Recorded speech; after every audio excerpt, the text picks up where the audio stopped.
Hi, welcome back to the channel. Well, today we're going to take a look at this car, which you've hopefully unlocked by now, but if not, we'll talk very briefly about that. Specifically really looking at how it performs and some real world build ideas. At the time of recording and for a few more days, this car is not just free by doing the last dose missions and the first dose missions if you have not done them already. It actually makes you money because you're getting $100,000 for the first time through each of these missions. And of course the brigade, so there is literally no reason not to do this. This car is primarily based on the Lotus Evija. This is one of those rare cars where real world prices and GTA prices seem to be aligning, because it's a £2 million hypercar from Lotus with about 2,000 horsepower, 500 to each wheel via electric motors. They're only going to make 130 of them, and if you do own one of these and a runway, you can go 0 to 186 miles an hour in just 9 seconds. I'm sure you've noticed some differences between the GTA car and the real car, but overall they are subtle, and overall I am thrilled with how this car looks. Instantly recognisable as the Evija.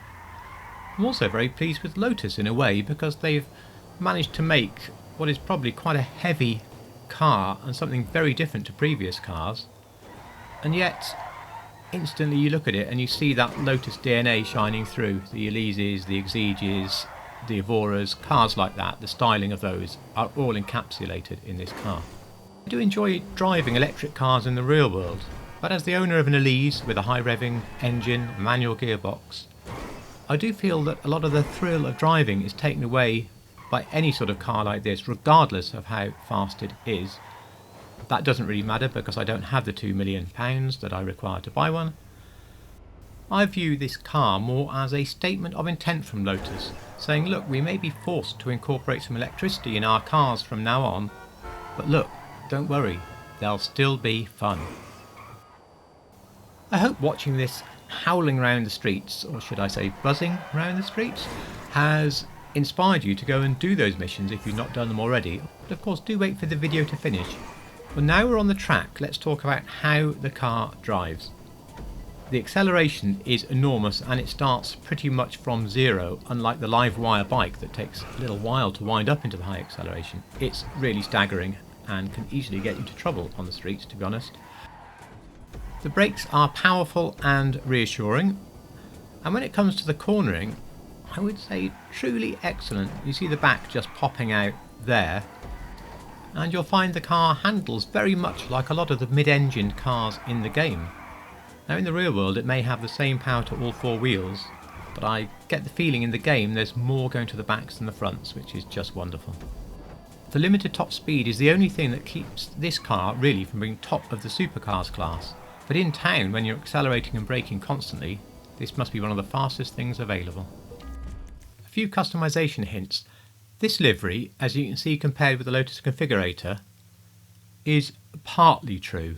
They've actually combined the filling in of the side recess along with a stripe that, whilst it was available on a Lotus photograph, I've never been able to find in the Configurator. Moving on, for the Estancia livery, paint the car the colour that you want the writing etc. to be in, then select the livery and you'll get a black car with, in this case, a gold livery. I think that looks really superb, to be honest. The camo I'm not sure about. Then you get Dr. Friedman. Then you get a selection of stripes, all of which look very plausible even if they're not available on the configurator. I've ultimately painted my car a Lotus Venom green, done as a crew colour. I'll leave a hex below, you'll see it later. Dew yellow is quite close, just a bit yellower, but if you apply the metallic you'll see the pearlescent comes through onto the black roof, which is why the car you saw on the track had a body coloured roof, but a body coloured roof is not correct for this car. So whatever colour you pick, you will not be able to use a pearlescent. So something like dew yellow with the classic black roof will give the proper look for the car, something like this. Or as I mentioned before, a crew colour and the black roof, again no pearlescent. Other than paint and liveries, there is not a great deal to do to make this car. Set most of Dr. Friedman's options back to stock, put the suspension down to the bottom. I have gone with no skirts, even though the car has skirts, because I think the skirts in the game are the wrong shape and so large that I decided the classic Lotus look of no skirt is actually closer to reality. There are no exact matching wheels, I've just used the standard Mercy wheels from the Sports Selection painted black. Well, here it is in Lotus Venom Green. It's my final configuration for the car, it's how I'm going to be storing the car. Please don't miss the chance to get this for free. Please do go and get one, I heartily implore you.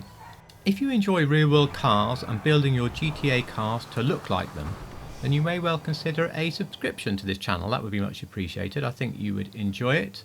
The videos take a while to make, so needless to say, I would appreciate a thumbs up. And as always, thank you so much for watching.